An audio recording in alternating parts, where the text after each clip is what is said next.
बंधुओं का बहुत बहुत हार्दिक स्वागत है, अभिनंदन है। और मुझे लगता है इलेक्ट्रॉनिक मीडिया और प्रिंट मीडिया दोनों से ही यहाँ पर हमारे पत्रकार बंधु उपस्थित हैं। जैसा कि हम जानते हैं कि ये प्रेस कॉन्फ्रेंस किस उद्देश्य से, किस उपलक्ष्य में रखी गई है, यहाँ पर वो सूचना आपको रही होगी। एक ऐसा अवसर है, सबसे पहले तो एक खुशहाली फाउंडेशन, खुशहाली इंडिया फाउंडेशन एक संस्था साहित्यिक, सांस्कृतिक और राष्ट्रीय चेतना के विषयों को लेकर कुछ हमारे युवा कहा जाए या समर्पित लोगों ने ये बनाई संस्था, और उस संस्था के माध्यम से अनेक प्रकार के कार्यक्रम आयोजित संयोजित होते रहते हैं। एक अवसर विशेष है कि हमारे करोड़ीमल कॉलेज के प्राचार्य, पूर्व प्राचार्य और शिक्षा जगत के एक बहुत ही श्रेष्ठ मनीषी, जिनका 75वां जिनका नाम होता है प्रोफेसर भीमसेन सिंह जी, उनका 75वां जन्म दिवस ये मनाया जा रहा है। और सबसे बड़ी बात यह है, गुरु शिष्य परंपरा का एक ऐसा उदाहरण आपको देखने को सुनने को मिलेगा, क्योंकि सामान्य रूप से कार्यक्रम तो बहुत होते रहते हैं, लेकिन गुरु को समर्पित ऐसा कार्यक्रम उनके 75 वर्ष पूरे होने पर ये अपने आप में एक अनूठा कार्यक्रम हो रहा है खुशहाली फाउंडेशन के द्वारा। और उसमें अध्यक्ष जो है सोनू सिंह जी, प्रभांशु जी जो कि महामंत्री का दायित्व देखते हैं, सौरभ जी और अभिषेक जी जो निदेशक हैं, और भी जो कार्यकर्ता हैं इस संस्था के, वो सभी मिलकर लगभग 15 दिन से 20 दिन से इस कार्यक्रम की तैयारियों में लगे हुए हैं। ये कार्यक्रम केवल जन्म दिवस का नहीं है, साहित्य और संस्कृति भारत की पहचान है, आत्मा है। सामान्य रूप से साहित्य लेखन जब रहता है तो किताबों और पुस्तकों में छपता है। आप भी साहित्य के साथ जुड़े होते हैं। पत्रकारिता और साहित्य में बहुत पुराना संबंध है। सामान्य रूप से हास्य परिहास में कहा जाता है कि जो कवि कवित्रियां होते हैं वो सरस्वती के बेटे बेटियां होते हैं, और आप सभी पत्रकार बंधु नारद जी के वंशज या अनुगामी होते हैं। तो ये सामान्य हास्य परिहास में कहा जाता है, लेकिन इसमें यथार्थ भी है, सत्य भी है। तो जब काव्य या साहित्य केवल पुस्तकों तक या वैसे रहता है तो वो एक साहित्य का अलग स्वरूप होता है, लेकिन जब उसमें नाटकीयता जुड़ जाती है, मंचीयता, परफॉर्मिंग आर्ट के रूप में आ जाता है, कवि सम्मेलन के रूप में आ जाता है, मंचीय कवि सम्मेलन के रूप में, तो उसका प्रभाव और उसका वो सब कुछ स्वरूप बदल जाता है। आपने देखा है कवि सम्मेलन के इतिहास के जो अभी तक ज्ञात है लगभग 100 वर्ष, हालांकि वो कवि सम्मेलन का स्वरूप अलग रहा होगा। जब बाबा तुलसी रामचरितमानस की रचना कर रहे थे, या कहीं कबीर अपनी रचनाएं करते थे, लोगों को जिनके जो लोग आसपास आते थे उनको सुनाते थे, या बाबा तुलसी अपनी रचनाएं करके सुनाते थे, या और भी मतलब बहुत सारे ऐसे प्रसंग रहे होंगे इतिहास में, साहित्य संस्कृति के इतिहास में, तो वो एक अलग स्वरूप था। लेकिन जब लोकतांत्रिक व्यवस्था हमारे देश में बनी, या उससे पूर्व जब आजादी का संघर्ष चल रहा था, तो कवियों ने कमान को संभाला, और वो कमान इस तरीके से संभाली गई कि कविताएं जो होती जन जागरण का एक अभियान बन गई। बहुत सारी कविताएं ऐसी हैं, और हम ये जानते हैं कि वंदे मातरम गीत भी इसी तरीके से कविता के रूप में आया, लेकिन वो एक राष्ट्रीय जागरण का या भारत की आजादी के इतिहास का एक ऐसा स्वरूप बन गया कि आज भी वंदे मातरम को हम जगह जगह गाते हैं। और कविता का स्वरूप केवल ये नहीं, मंचीय नहीं, अब जनगण मन अधिनायक जय है किसी भी रूप में लिखा गया हो, ये कविता ही है। कविता के बहुत सारे स्वरूप हो सकते हैं। तो ये कवि सम्मेलन जो रखा गया है 3 अप्रैल को शाम 4 बजे, जिसकी प्रेस विज्ञप्ति अभी आपको भेंट की जाएगी, तो उस उपलक्ष्य में ये प्रेस कॉन्फ्रेंस रखी गई है कि ताकि पत्रकार बंधुओं के माध्यम से जनता तक, या जो भी लोग इस कवि सम्मेलन की विधा के प्रति कहीं मनोरंजन के प्रति भाव रखते हैं या आ सकते हैं, या सामान्य लोगों तक भी ये भाव पहुंचे कि कवि सम्मेलन की जो विधा है वो बहुत महत्वपूर्ण है। और ऐसे अवसरों को हम बाकी मनोरंजन के कार्यक्रम होते हैं, आजकल मनोरंजन के बहुत सारे माध्यम आ गए हैं, जैसे कि टीवी चैनल है, बहुत सारे सीरियल्स आते हैं, फिल्में होती हैं, और बहुत सारे माध्यम, नृत्य के कार्यक्रम होते हैं, मेगा शोज होते हैं। लेकिन इस प्रकार का मेगा शो मैंने अभी तक वैसे कार्यक्रम लाल किले भी पढ़े हैं, विदेशों में भी 15 देशों की यात्रा, 16 देशों की यात्रा, 50 से ज्यादा सैकड़ों कवि सम्मेलन किए होंगे। लेकिन मेरा अपना अनुभव है कि इस प्रकार का कार्यक्रम जो सामान्य रूप से नहीं हो पाता है, इसके लिए खुशहाली संस्था जो है उसके सभी पदाधिकारी कहीं बधाई के पात्र हैं कि उन्होंने इतना बड़ा प्रयास अपने गुरु को समर्पित किया है। तो ये बड़ी बात होती है।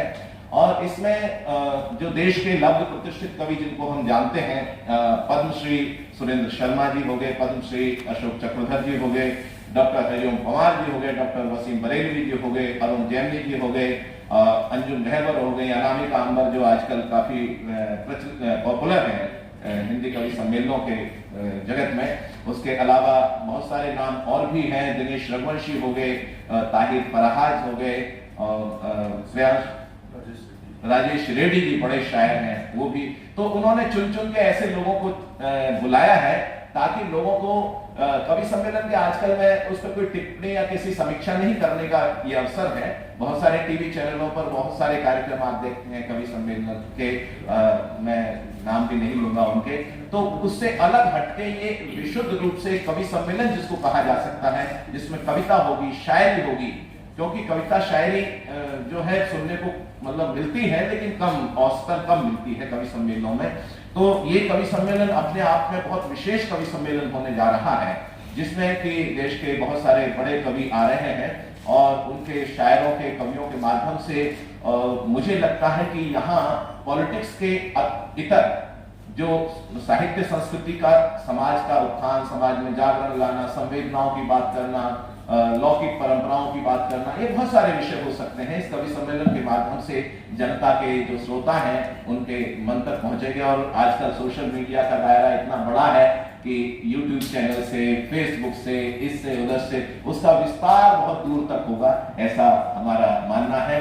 और हमारे प्रोफेसर भीमसेन सिंह जी, जिनसे बहुत पुराना परिचय हमारा भी रहा है, लेकिन उनका जो स्वरूप अभी हमको पता चला है, मुझे भी व्यक्तिगत रूप से, वो प्रभावित करने वाला है कि संघर्ष जो होता है जीवन में वो कहीं ना कहीं बहुत किस रूप में निकल कर आएगा, संघर्ष, संवेदना, भावना, समर्पण, उसको लेकर ये सारा कुछ विषय रहा है।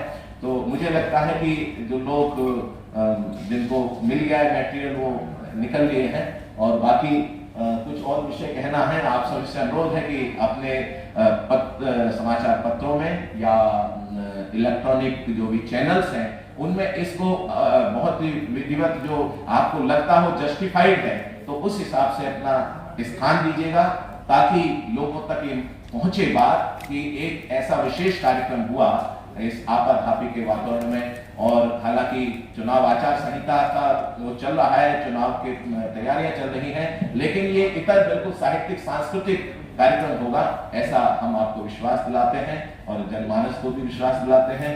खुशहाली फाउंडेशन के बारे में हमारे प्रभांशु जी जो महामंत्री का दायित्व निभाते हैं, उनसे मैं आग्रह करूंगा, क्योंकि सारी तैयारियां इनके माध्यम से हो रही हैं, तो ये भी अपने भाव, अपने विचार आपके मन तक पहुंचाएं। मैं आग्रह करता हूं भाई प्रियांशु जी से कि नमस्कार आप सभी को। मेरा नाम डॉक्टर प्रभांशु ओझा है। मैं दिल्ली विश्वविद्यालय के हंसराज कॉलेज में असिस्टेंट प्रोफेसर हूँ और इस संस्था का महासचिव हूँ। कबीर ने कभी लिखा था कि राम नाम के पट तरे देवन को कछुनाए, का लय गुरु संतोषिए हौस रही मनमाए। अपने गुरु को हम कभी कुछ भी दे करके उसका ऋण उतार नहीं सकते हैं। उससे हम कितना ज्ञान प्राप्त कर सकें, कितना कुछ ले सकें, हमेशा मन में यही भाव होता है। तो मेरा ग्रेजुएशन किरोड़ी मल कॉलेज से रहा। ऐसे कई जनरेशंस हैं जो प्रोफेसर भीमसेन जी के विद्यार्थी रहे और उनका व्यवहार एक प्राचार्य के इतर एक व्यक्ति के रूप में दूर दराज से, खास करके ग्रामीण क्षेत्रों से आए हुए विद्यार्थियों के लिए, हम लोग तब कुछ भी नहीं थे, दिल्ली आए थे, डरे सहमे दिल्ली बैठे थे। भीमसेन जी ने जो स्नेह दिया, आज हम सब विद्यार्थियों ने तय किया कि वो 75 वर्ष के हो रहे हैं, तो इस गुरु शिष्य परंपरा को हम जागृत करें।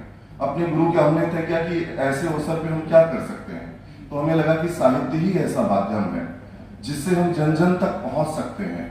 तो उसमें अच्छे अच्छे शायर आ रहे हैं, बहुत ही बेहतरीन कवि आ रहे हैं, और मैं सूचित करना चाहता हूं कि किसी भी तरीके का यहाँ रजिस्ट्रेशन शुल्क नहीं है जो भी आना चाहते हैं कवि सम्मेलनों के श्रोता, क्योंकि साहित्य असली मायनों में कवि सम्मेलन एक प्रमुख माध्यम है। आमतौर पर मैं भी हिंदी साहित्य का असिस्टेंट प्रोफेसर हूँ। आमतौर पर साहित्य को हम अकादमिक जगत में सीमित कर देते हैं, सेमिनार्स में, कक्षाओं में। असली जनता तक कैसे कविता पहुंचे, कवि सम्मेलन उसके बहुत बड़े माध्यम होते हैं। तो एक ये भी भाव था कि उस परंपरा को जागृत किया जाए, और किसी के लिए कोई शुल्क नहीं है, पूरे दिल्ली के सभी लोग आमंत्रित हैं, बस अब एक वैलिड पहचान पत्र रखना है। सभी के लिए जो है सभी भोजन पर भी आमंत्रित हैं कार्यक्रम के बाद, ये भी निःशुल्क है पूरी तरह से। ये कार्यक्रम दिल्ली विश्वविद्यालय के मल्टीपर्पज हॉल में हो रहा है, जो कि बहुत बड़ा हॉल है दिल्ली विश्वविद्यालय का। विश्वविद्यालय मेट्रो स्टेशन के करीब है। आप सब वहां पर सादर आमंत्रित हैं। इस कार्यक्रम के कवियों के बारे में आदरणीय गजेंद्र सोलंकी जी ने जानकारी दे दी, जो कार्यक्रम का संयोजन और संचालन कर रहे हैं। इस कार्यक्रम में जिनका सानिध्य प्राप्त होगा, आप परम पूज्य गीता मनीषी महामंडलेश्वर ज्ञानानंद जी महाराज हैं। कार्यक्रम के मुख्य अतिथि प्रोफेसर बलराम पाड़ी जी हैं, जो डीन ऑफ कॉलेजेस हैं दिल्ली विश्वविद्यालय के। जस्टिस विजेंद्र जैन जी हैं, जो माननीय पूर्व मुख्य न्यायाधीश हैं दिल्ली तथा पंजाब एवं हरियाणा उच्च न्यायालय के। श्रीमान दयाशंकर सिंह जी हैं, आप माननीय परिवहन मंत्री हैं उत्तर प्रदेश सरकार के। अध्यक्षता कार्यक्रम की प्रोफेसर रजनी अब्बी जी करेंगी, जो कुलानुशासक हैं प्रॉक्टर दिल्ली विश्वविद्यालय की। स्वागताध्यक्ष प्रोफेसर रमा जी हैं, आप प्राचार्य हैं हंसराज कॉलेज की। प्रोफेसर राजेश सिंह जी विशिष्ट अतिथि हैं कार्यक्रम के, आप चीफ लाइब्रेरियन हैं दिल्ली यूनिवर्सिटी के। श्री अनूप लाठर जी जनसंपर्क अधिकारी हैं दिल्ली विश्वविद्यालय के और चेयरपर्सन हैं सांस्कृतिक परिषद दिल्ली विश्वविद्यालय के। कवियों का नाम भी मैं जल्दी से एक बार पढ़ दे रहा हूँ। पद्मश्री सुरेश शर्मा जी, डॉक्टर वसीम बरेलवी जी, पद्मश्री अशोक चक्रधर जी, डॉक्टर हरिओम पवार जी, डॉक्टर अनामिका जैन अंबर जी, श्री अरुण जैमिनी जी, शायरा अंजुम रहबर जी, श्री राजेश रेड्डी जी, श्री दिनेश रघुवंशी जी, जनाब ताहिर फराज जी, श्री शंभू शिखर जी, श्री प्रियांशु गजेंद्र जी, श्री सूरज मणि जी। और कार्यक्रम का संयोजन और संचालन मेरी बाएं तरफ बैठे आदरणीय गजेंद्र सोलंकी जी करेंगे, जो राष्ट्रीय भावों के बहुत ही प्रणेता कवि हैं। और दिल्ली विश्वविद्यालय का कुल गीत भी आपने ही लिखा है, आप सबको शायद ये विदित भी होगा। कार्यक्रम के आयोजक हैं डॉक्टर सौरभ जी, जो मुख्य सलाहकार हैं खुशहाली फाउंडेशन के और डिप्टी प्रॉक्टर भी हैं दिल्ली यूनिवर्सिटी के। सोनू सिंह जी अध्यक्ष हैं, आप युवा नेता हैं, किरोड़ीमल कॉलेज के अध्यक्ष रह चुके हैं जब प्रोफेसर भीमसेन जी प्रिंसिपल थे उस कॉलेज के। अभिषेक सिंह जी निदेशक हैं खुशहाली फाउंडेशन के, और मैं डॉक्टर प्रभांशु ओझा खुशहाली फाउंडेशन का महासचिव हूँ और किरोड़ीमल कॉलेज छात्र संघ का महासचिव रह चुका हूँ।